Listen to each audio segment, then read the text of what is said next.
body, the Media Commission, and we've also got the Electoral Commission. And these bodies, I think many countries now have them in Europe and North America and, Australia and so on, where we're developing these bodies that have the legal authority to shut down information that they deem to be false at any given moment, at an election time or whatever it might be. And in fact, we even had one Supreme Court judge who's a member of one of these bodies who said that it's important to balance the right to free speech with the right not to be misinformed.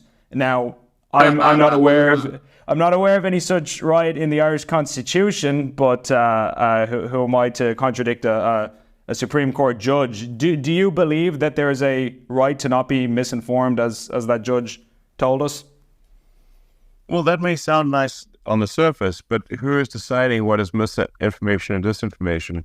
The point is to have an open and clear debate, and if something is mis or disinformation, then to provide a rebuttal.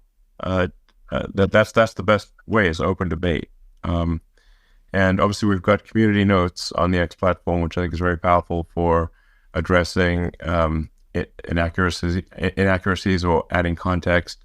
And of course, when somebody posts something, people can reply with, that it's not true for the following reasons. Whereas, say, something that a newspaper publishes, there's no community notes, there's no ability to rebut the claims in an article in a newspaper. So the newspapers can publish, and they do publish all sorts of things that are completely untrue, as well as to avoid subjects that they decide they don't want to write about.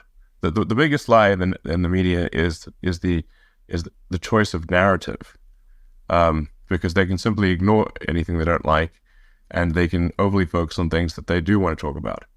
So, whereas I think the choice of what to talk about, the choice of narrative, should be up to the people, not up to a handful of editors.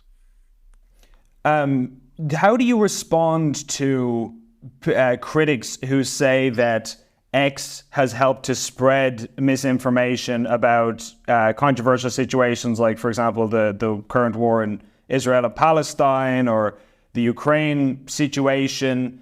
Because obviously, I mean, the old quote is the first casualty of war is truth, and propaganda